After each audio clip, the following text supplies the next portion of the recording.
तो हेलो बच्चा लोग, आज हम लोग वर्ग 7 के प्रश्नावली 4.1 का चौथा क्वेश्चन, जो गजब का क्वेश्चन है, बस देखो मज़ा आ जाएगा। ये क्वेश्चन मेरा भी सबसे फेवरेट क्वेश्चन है।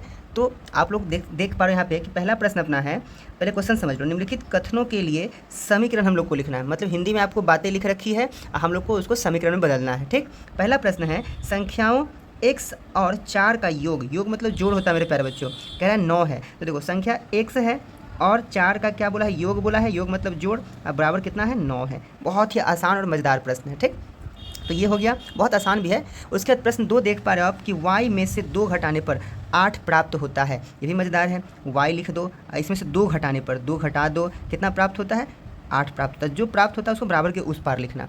ठीक, अब देखो फिर क्या है, a का 10 गुना 70 है। अरे भाई ये तो मस्त है। तो ये a का 10 गुना मतलब 10 से गुना कर दो, बराबर कितना है, 70 है। इसको ठीक से लिखोगे तो 10a बराबर कितना लिख देना, 70 लिख देना। ठीक है, ये इसका अच्छा मानक रूप हो गया। वैसे a गुना 10 लिखोगे तो ये पहले चढ़ हो जाएगा, बाद में अचर हो जाएगा। तो ये तरीका ठीक नहीं है समीकरण में, अचर पहले तब क्या करेंगे, चर लिखेंगे। ठीक, उसके बाद चौथा प्रश्न अपने पास है मेरे प्यारे बच्चों। संख्या b को 5 से भाग देने पर, तो जो बोले पहले वो काम कर लो। संख्या b है, भाग देने पर मतलब बटे में लिख दो। ठीक है, कितना प्राप्त होता है, 6 प्राप्त होता है, बराबर 6 लिख दो। है ना मज़ेदार। उम्मीद है कि आप लोग को समझ में भी आ रहा होगा। समझ में आ रहा होगा तो लाइक करो जरूर वीडियो को, अपने दोस्तों में शेयर भी कर दो। जो बच्चे खुचे लोग हैं वो भी बना लेंगे, तुम्हारा थैंक यू बोलेंगे वो। चलो आगे बढ़ते हैं, और सब्सक्राइब नहीं किया तो सब्सक्राइब भी कर लो। ठीक, 3 का 3 चौथाई, 3 चौथाई, देखो मेरे प्यारे बच्चों, 3 का ती पहले लिख दो, इसका 3 चौथाई बोला। 3 चौथाई मतलब 3/4।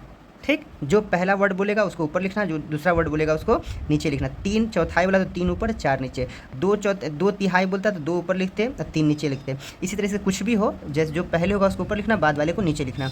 बराबर कितना है, 15 है। इसको और ठीक से लिखोगे तो क्या कर दो, इसका गुना कर दो तो 3 हो जाएगा, बटे में 4 हो जाएगा, बराबर कितना हो जाएगा, 15 हो जाएगा। ठीक, छठा प्रश्न देखेंगे। छठा प्रश्न कह रहा है मेरे प्यारे बच्चों, कह रहा है कि m का 7 गुना और 7 का योगफल। m का 7 गुना तो m का 7 से गुना कर दो, और 7 का योगफल तो 7 इसमें जोड़ दो, योग मतलब जोड़ होता है, आपको कितना देता है, 77 देता है। ठीक, तो बराबर 77 लिख दीजिए। मैंने क्या कहा कि जो बोलता है कि प्राप्त होता है या देता है, उसे आप क्या करेंगे, बराबर के उस पार लिखेंगे। ठीक, फिर आप 7वां प्रश्न देख पा रहे हैं कि एक संख्या की चौथाई ऋण, एक संख्या की चौथाई बोल रहा है, 4 गुना नहीं बोल रहा है। तो एक संख्या अपने मन से हम लोग क्या मान लेते हैं, x मान लेते हैं। ठीक, उसकी चौथाई बोल रहा है तो चौथाई कर दो, उसमें 4 से भाग कर दो। ठीक, उसका ऋण मतलब घटाओ, ऋण मतलब क्या होता है, घटाव होता है। आपको क्या देता है, 4 देता है, तो बराबर 4 लिख दो। ठीक, तो एक संख्या की चौथाई ऋण 4 आपको 4 देता है। मस्त क्वेश्चन है, ये स्टार लगा लो। ऐसे प्रश्न में बच्चे भाषा में ही फंस जाते हैं। ठीक है, आसान लेकिन भाषा में फंस जाते हैं बच्चे लोग। ठीक, तो इसको एक दो बार अच्छे से देख लो इसको।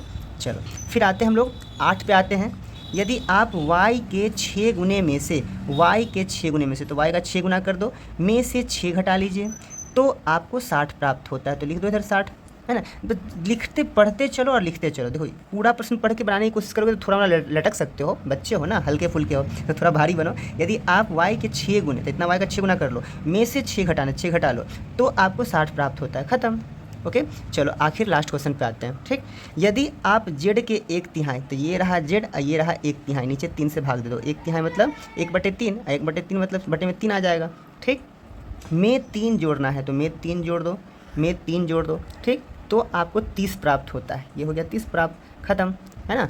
तो उम्मीद है कि आपको ये वीडियो पसंद आया होगा, अच्छा लगा होगा। वीडियो पसंद आया तो लाइक करो, शेयर करो और जम के सब्सक्राइब भी करो। मिलते हैं नेक्स्ट वीडियो में नेक्स्ट टॉपिक के साथ।